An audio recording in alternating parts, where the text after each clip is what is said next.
Pourquoi 10 ans suffisent à construire ton patrimoine et donc à transformer tes finances? Et si tu pouvais, en seulement 10 ans, transformer ton avenir financier?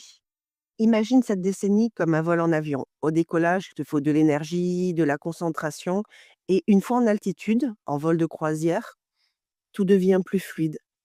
Aujourd'hui, je vais t'expliquer pourquoi cette période de 10 ans est si clé pour bâtir un patrimoine solide et comment tu peux en faire un atout pour changer ta vie. Qui suis-je pour te parler de cela? Je m'appelle Élodie et ma mission est de t'aider à transformer ton argent en un véritable levier pour ta liberté et tes projets. Ici, tu apprendras à mieux gérer ton budget, à optimiser ton entreprise et à décrypter l'impact de l'économie sur tes finances. Bienvenue, tu es au bon endroit.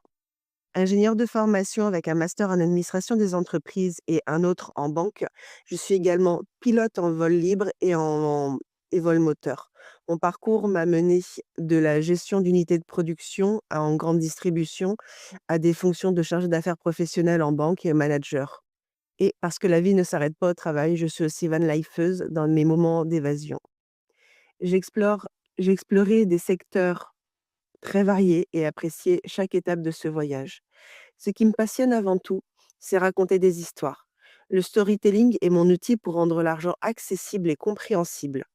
Je puise dans des expériences concrètes, un vol en avion de tourisme, la gestion d'une exploitation agricole, les imprévus d'un road trip en van.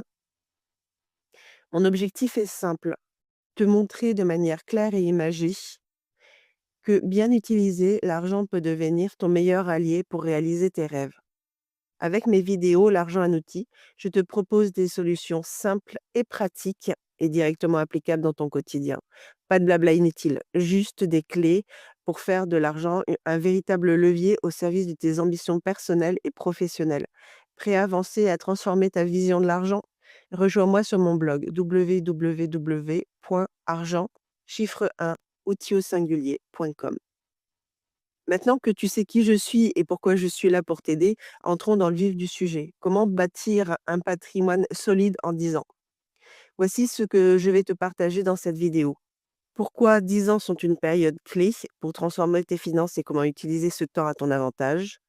Les étapes concrètes pour bâtir ton patrimoine année après année, planter les graines, arroser régulièrement et récolter les fruits. Et les erreurs les plus courantes qui freinent beaucoup de personnes et comment les éviter pour avancer sereinement. En fait, tu verras qu'en suivant ces étapes et en restant régulier, 10 ans suffisent pour construire un avenir financier stable et épanoui.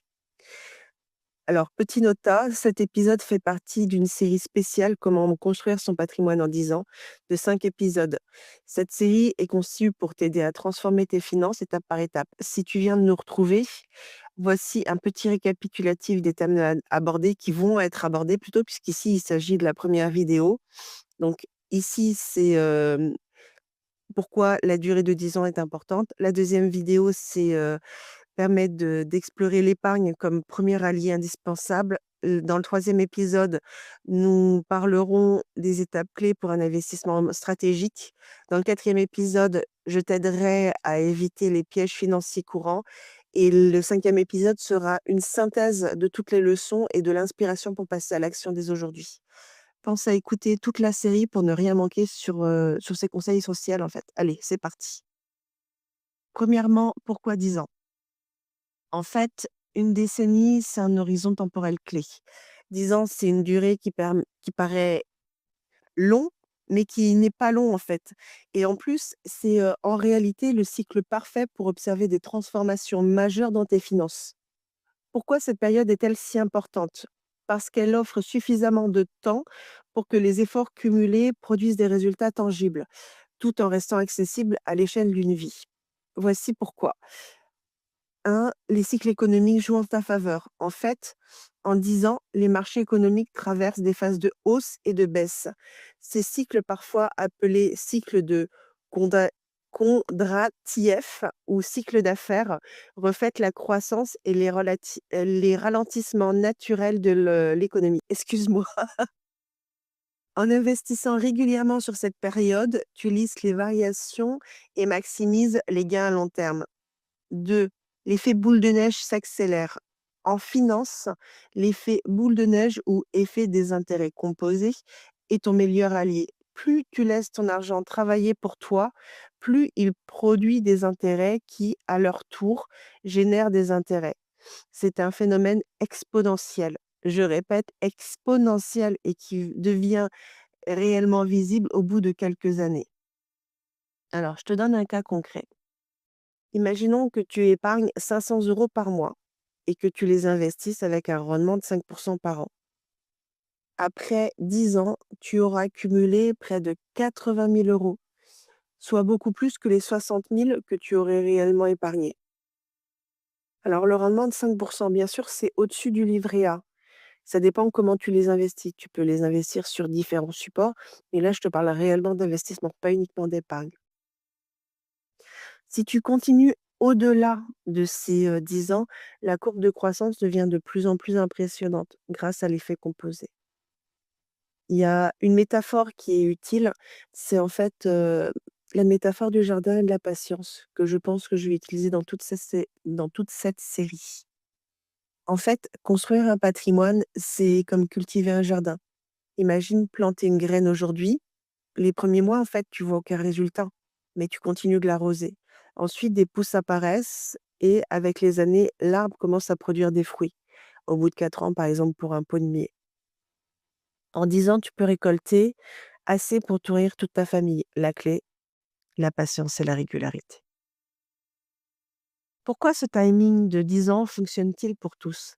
En fait, peu importe ton âge ou ta situation de départ, ces 10 ans sont une opportunité. Si tu es jeune, tu profites de l'avantage du temps et de l'effet composé. Si tu as la trentaine ou la quarantaine, tu peux utiliser ta stabilité professionnelle et tes revenus pour accélérer ta croissance patrimoniale. Et si tu commences plus tard, ben, tu peux rattraper ton retard en étant plus stratégique et plus discipliné.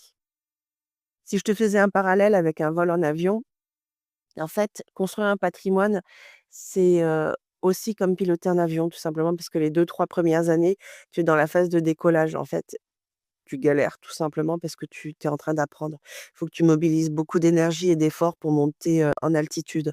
Tu as toutes les procédures à apprendre, tous les termes techniques, énormément de choses en fait. Et cela correspond au moment où tu fais des ajustements dans ton budget, tu réduis tes dépenses inutiles et tu commences à investir. Mais une fois que tu as atteint ta vitesse de croisière, au bout de 2 à 3 ans, effectivement, tout devient plus simple. Tu as déjà fait tes repérages dans les aérodromes à côté, tu peux te balader, tu connais des gens, l'entraide existe et du coup, tu peux envisager des vols beaucoup plus longs. Les efforts réguliers que tu as fournis vont te permettre de planer, de faire des vols beaucoup plus longs. Ton épargne, en fait, elle va commencer à travailler pour toi et génère des résultats presque automatiquement. Donc, conclusion, en résumé, 10 ans, c'est le juste équilibre entre la patience et les résultats visibles. C'est une période où tu peux poser des bases solides, profiter des cycles économiques et récolter les fruits de tes efforts réguliers. Alors, tu es prêt à commencer ce voyage? Dans la deuxième partie, qu'on va commencer tout de suite, on va voir comment bâtir un patrimoine en 10 ans. Construire un patrimoine en 10 ans peut sembler ambitieux, mais en fait, c'est parfaitement réaliste. Si tu suis une stratégie structurée et disciplinée, là encore, c'est la clé. C'est pas l'intelligence, c'est la structure et la discipline. Cette phase se décompose en 3 grandes étapes qui correspondent à des périodes clés. Planter les graines, arroser régulièrement et récolter les fruits. Je vais te détailler ensemble chaque étape pour te guider concrètement. L'étape numéro 1, grosso modo, c'est les années 1 à 3, c'est planter des graines. Pourquoi planter les graines est essentiel? Bah, ici, c'est là que tout commence tout simplement. Cette étape est fondamentale parce qu'elle pose les bases de ton avenir financier. Si tu te lances sans préparation, tu risques de perdre du temps, de l'argent et de partir plus bas que là où tu étais initialement. Comme un jardinier qui prépare son vol, tu dois éliminer les mauvaises herbes, les dépenses inutiles, tu dois fertiliser la terre. C'est l'épargne de précaution à mettre en place et tu dois semer tes premières graines. Ce sont tes investissements. En fait, comment tu constitues ton épargne de précaution? Donc la toute première action à prendre, c'est de constituer en fait un filet de sécurité. C'est une épargne qu'on appelle une épargne de précaution, c'est l'équivalent entre 3 à 6 mois de dépenses courantes. Si tu es sur cette chaîne, tu m'en as déjà entendu parler. C'est vraiment important. Donc c'est pas 3 à 6 mois de salaire, c'est 3 à 6 mois de dépenses courantes. Ton loyer, tes dépenses de base de nourriture. Va pas, regarder, sur, tes cafés, sur, tes clopes, sauf si c'est indispensable, mais c'est vraiment tes dépenses courantes. En fait, ce matelas de sécurité, ça va te permettre de te protéger contre les imprévus comme une panne de voiture, un problème d'emploi, des frais médicaux, une avance de frais ou simplement un problème de chaudière. Comment tu peux faire? Moi, ce que je te conseille, en fait, c'est d'automatiser directement. Tu programmes des virements automatiques sur ton compte épargne dédié dès que ton salaire est versé. Et là, ce qui est important, c'est que dès que ton salaire est versé, ce virement doit partir en automatique. Comme ça, tu ne te poses pas de questions. Et quand tu regardes ton relevé de compte ou ton application bancaire, tu vois directement le solde qui te reste après que tu as mis de l'argent de côté. Donc, tu commences par toi. Tu commences par penser à toi et après même si tu, fais un peu ceinture, tu fais attention le restant du mois, tu sais que tu as commencé à planter des graines, c'est hyper important. En fait, commence petit, par exemple 50 € par mois, l'important c'est vraiment la régularité. Je te donne une anecdote, la nonina. La nonina, c'est, la grand-mère de la famille dont je parle, régulièrement. Elle a 70 ans et avec ses années d'expérience, elle disait toujours à ses petits-enfants: «On ne part jamais en voyage sans une roue de secours». L'épargne, en fait, c'est la précaution, c'est ta roue de secours financière. Après, dans cette première année où tu dois planter, enfin, ces 3 premières années où tu dois apprendre à planter tes graines, il faut que tu apprennes aussi à mieux gérer ton budget. Alors, je sais, c'est désagréable. On y va souvent avec, marche arrière. Heu, mais vraiment, je t'incite à le faire et le mieux, c'est soit tu imprimes tes relevés de compte bancaire au fur et à mesure, soit tu demandes à ta banque de passer en relevé de compte papier. Comme ça, tu le reçois tous les mois. Pareil, c'est de l'automatique et quand tu le reçois, tu regardes toutes tes dépenses. Parce que des fois, sur les applications bancaires, tu vois pas parce que c'est trié par date d'opération et non pas par date, comptable. Donc ça, c'est important aussi. Voilà, une petite astuce, tu le fais pas, mais au moins ça te permet d'avoir un visuel et d'éviter d'aller, ch devoir te poser devant le site internet de ta banque, de devoir tout imprimer et là, tu as le relevé de compte papier et tu peux la noter, en fait.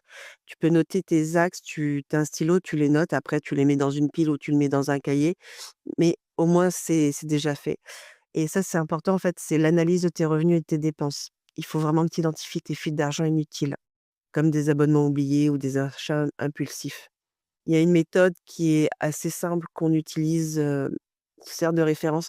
Personnellement, je l'aime pas trop parce que, je trouve qu'elle est trop caricaturale, mais ça te permet quand même, si tu débutes dans la gestion d'un budget, ça te permet d'avoir, tout simplement une structure, en fait et de te permettre, de prendre du recul et d'avoir grosso modo une visualisation de ce qui peut être fait. Mais comme tout, c'est de la théorie, en fait. Cette méthode simple, elle s'appelle la méthode du 50-30-20. En fait, il faudrait que tu prennes 50 de tes revenus pour tes besoins essentiels, le logement, l'énergie, l'alimentation, 30 réellement pour tes envies. Ça va être le loisir, les vacances, ton éducation, acheter des livres d'éducation financière, ce genre de choses et 20 vraiment à l'épargne et aux investissements. Alors là, quand je te parle d'investissement, c'est les investissements financiers. Quand je te parlais des 30 pour tes envies, je te parlais de livres, notamment sur les livres d'éducation financière. Pour moi, c'est des investissements aussi, mais là, c'est quand même une dépense. Alors que là, dans les 20 d'épargne, c'est vraiment des investissements. Tu vas mettre des placements, en actions, de l'épargne, enfin peu importe, on en reparlera plus tard. Voilà, c'est vraiment la méthode 50-30-20. Parce que comme ça, quand il t'arrive quelque chose, et ben, tu as plus que, 50 de tes revenus qui vont vraiment servir à tes besoins de base et ça, c'est important et au fur et à mesure, tu vas pouvoir augmenter ta capacité d'épargne en faisant vraiment attention à ton budget sur, ta phase, de tes envies, de tes loisirs et de tes vacances. Le troisième point important dans les années entre 1 à 3 où on plante les graines justement, c'est de réaliser tes premiers investissements. Alors, dès que tu as constitué ton épargne de précaution, bien sûr, il faut que tu commences à investir. Donc concrètement, à ce que beaucoup pensent, tu n'as pas besoin d'être riche pour investir.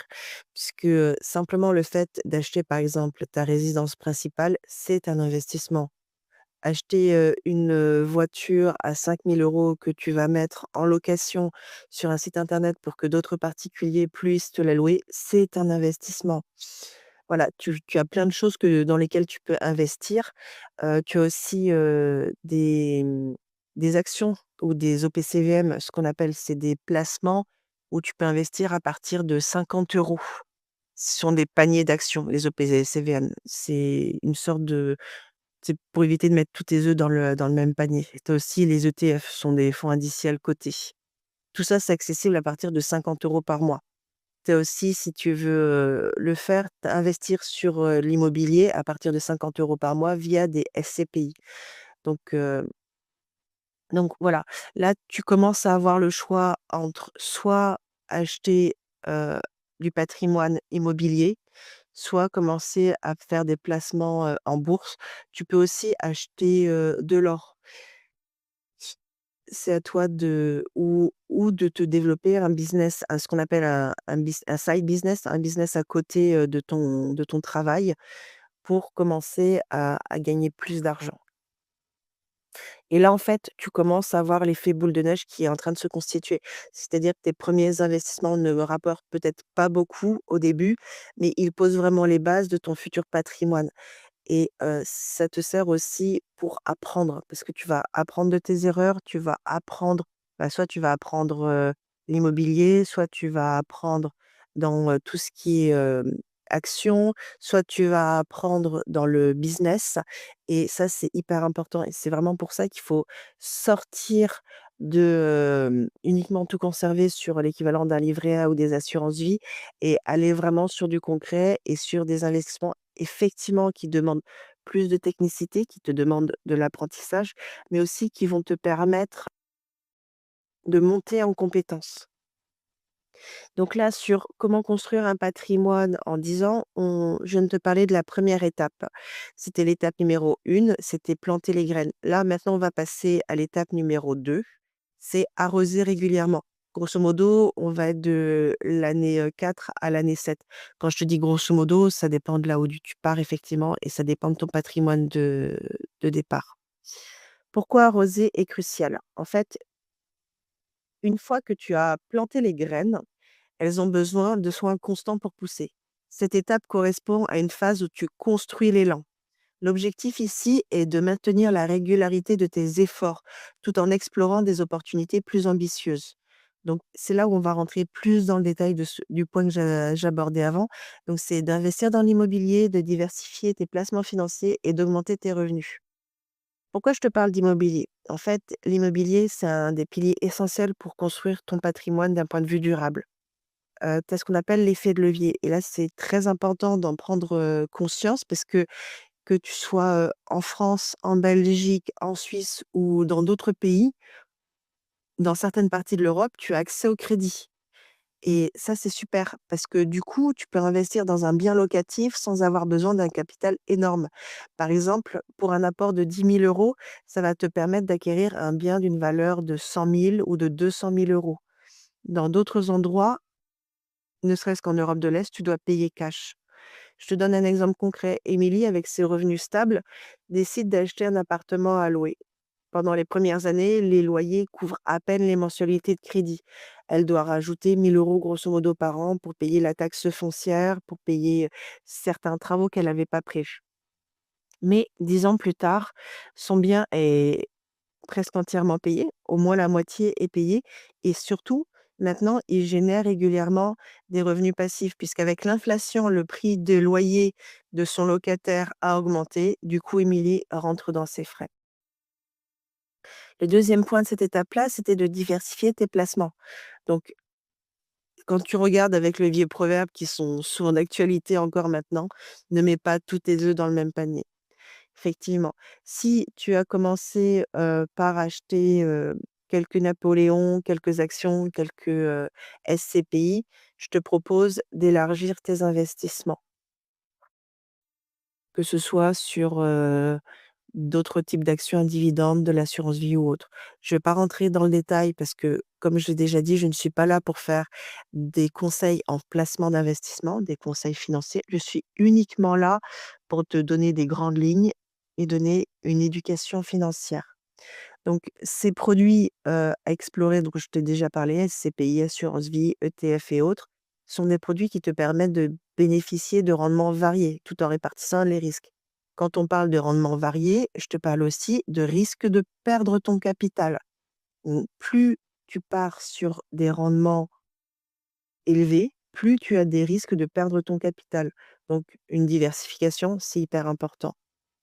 Et la stratégie par rapport à ça, c'est de continuer d'investir de manière automatisée.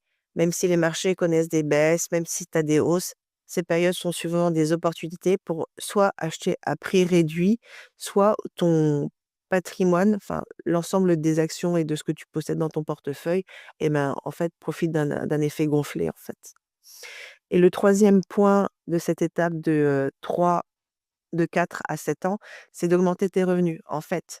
Et à chaque étape, il est vraiment judicieux d'augmenter tes revenus, soit tes revenus professionnels ou tes revenus d'investisseur ou simplement tes revenus de ton side business. Ça va te permettre d'accélérer la constitution de ton patrimoine. Pour ça, tu as plein de choses. Tu as par exemple la promotion ou la reconversion professionnelle. Tu travailles à améliorer tes compétences pour obtenir des promotions ou envisager une reconversion vers d'autres secteurs mieux rémunérés, où tu vas simplement chercher un poste à la concurrence. Tu peux aussi déménager, tout simplement, puisque dans certaines parties, que ce soit de la Belgique, la Suisse, la France ou de l'outre-mer, ils cherchent des profils spécifiques et tu peux en profiter pour avoir en même temps une baisse de tes charges, puisque quand tu vis à la campagne, en général, s'il y a une généralité, tu gagnes le même salaire, mais surtout tes charges sont beaucoup moins importantes, donc tu as ta capacité d'épargne qui augmente et le plus important, en fait, c'est pas combien tu gagnes, c'est bien ta capacité d'épargne, en fait. Et donc dans le fait d'augmenter tes revenus, tu as bien sûr la partie, pas uniquement ton revenu, professionnel principal, tu as des sources de revenus complémentaires comme de lancer un projet entrepreneurial, de proposer des activités freelance ou de créer une activité secondaire, comme de la location courte durée sur Airbnb. Et là, en fait, le but, c'est que, chaque euro supplémentaire peut être investi. La troisième et la dernière étape pour construire ce patrimoine en 10 ans, c'est d'en récolter les fruits. Donc tu as planté les graines, tu as arrosé régulièrement et maintenant on se trouve dans les années, 8 à 10 où tu vas récolter les fruits. Pourquoi récolter les fruits est gratifiant? Est-ce que j'ai besoin de te l'expliquer? Je pense pas, mais bon, je vais le faire quand même. En fait, après des années de patience et de discipline, tu commences à voir les résultats concrets de tes efforts. Cette étape consiste à optimiser ce que tu as construit tout en prévoyant la suite. Et ça, c'est important. Optimiser ce que tu as déjà construit et prévoir la suite. Donc, en fait, déjà, la première étape, un des tirets, si tu préfères, peu importe, un des points, c'est de maximiser tes rendements. En fait, à ce stade, tes actifs produisent déjà des revenus entre guillemets «passifs». Tu vas avoir de l'immobilier, donc en fait, tes biens en location génèrent des revenus régulièrement, et tu as une routine qui s'est installée pour le paiement de tes mensualités de crédit, de tes charges et autres. Et en fait, là, il faut que tu regardes quel est le mode d'exploitation qui serait le plus intéressant pour toi. Est-ce que tu vends ton bien pour réinvestir dans un autre? Est-ce que tu restes sur la location nue? Tu fais du meublé, par exemple, pour faire de la colocation? Tu fais de la courte durée style, Airbnb? Donc là, tu te poses et tu regardes vraiment, tout ça. Sur, tes placements financiers, en fait, ton portefeuille d'investissement commence à atteindre une certaine taille. Et les intérêts composés, en fait, jouent pleinement leur rôle. Est-ce que tu vends certaines lignes? Est-ce que tu en rachètes d'autres? Donc là, tu te poses et tu regardes tout ça. Il faut aussi que tu réduises les risques parce que là, tu t'es construit un patrimoine, mais tu avances en âge et en fait, avec l'augmentation de ton patrimoine, il est souvent judicieux de réorienter une partie de tes actifs, une partie de ton patrimoine sur des placements plus sécurisés. Je te donne, des exemples. Des placements sûrs, ça va être pour moi de l'or ou de l'immobilier. Alors, tu pourras entendre des gens te parler de placements sûrs sur, des fonds en euros, des obligations ou des produits garantis.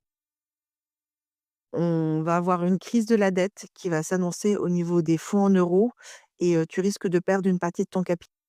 Choisis donc judicieusement là où tu vas réorienter tes placements, ton épargne pour les sécuriser.